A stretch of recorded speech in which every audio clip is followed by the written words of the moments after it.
আমার মনে হয় উইকেটে মানে বোলিং কিছু হচ্ছিল না আসলে। কালকে ম্যাচটা ডিফিকাল্ট ডাইজেস্ট।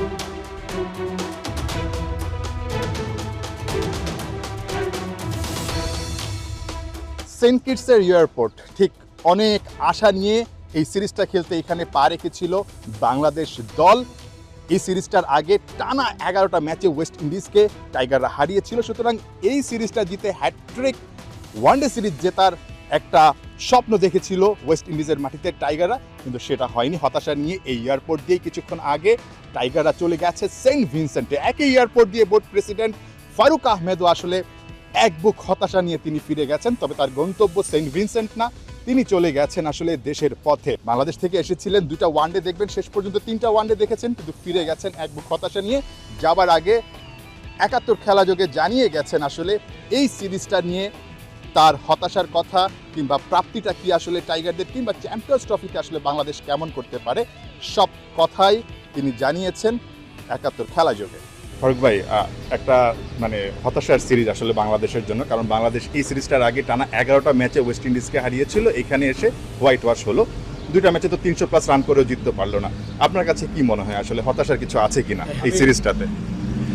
আমার মনে হয় ক্রিকেট খেলাটা এরকম, ওয়েস্ট ইন্ডিজ যখন আমাদের সাথে 11টা ম্যাচ হেরেছে তখন নিশ্চয়ই আমাদের ওদের হতাশাটা বেশি ছিল। বাট আমি তাও বলতে চাচ্ছি যে আমি নিজে কালকের ম্যাচটা আর কি, আমি প্রথম 2 ম্যাচ ঠিক আছে, it's a good wicket, different wicket, ওরা উইকেটে ব্যস্ত, খেলে অভ্যস্ত, সো ওইটা আমার কাছে মনে হয়েছে যে ঠিক আছে। বাট কালকে ম্যাচটা ডিফিকাল্ট ডাইজেস্ট। কালকে ম্যাচটা আসলে আমরা যে জিততে পারলাম না। But if you see the wicket, আমার মনে হয় উইকেটে মানে বোলিং কিছু হচ্ছিল না আসলে। এর মধ্যে একটা যদি ইম্পর্টেন্ট হয়তো ক্যাচ আমরা ছেড়েছি, তারপর আমি বলবো যে ওরা আসলে মানে আমিও চিন্তা করি কালকে ম্যাচ আমরা হারবো আসলে। So this is one of those game of cricket. So I am sure that আমাদের স্ট্রঙ্গার পয়েন্ট আমরা পারি নাই। যদি আমরা ওয়েস্ট ইন্ডিজে খেলছি বুঝতে হবে যে আমরা 2 ম্যাচগুলোতে ম্যাক্সিমাম আমরা ঢাকাতে খেলেছি, অন্য কোথাও খেলেছি। তো দেখা যাক, T20 সিরিজ আছে, যদিও এটা আমাদের স্ট্রঙ্গার না, but you never know that if you play well we might do better. But আমার মনে হয় ম্যাচ হারাতে হতাশ, বাট আমরা যে একটু আগে উল্লেখ করেছি অলমোস্ট 320 295 আমরা কিন্তু খুব রেগুলার বেসিসে করি না।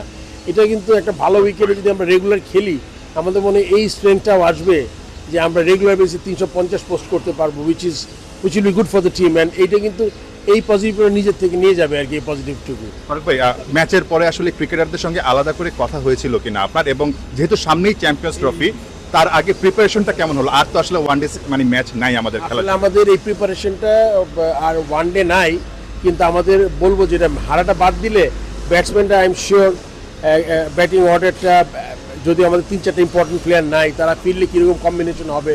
এরপর আমাদের বিপিএল আছে, তো আমার মনে হয় যে ম্যাচ প্র্যাকটিস না হলে আমাদের প্ল্যানিংটা বেটার হবে আর কি।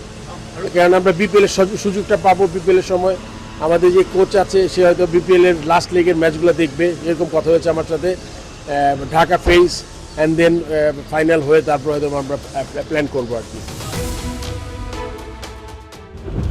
Nahiyan Bin Jasim, 71, Saint Kitts, West Indies.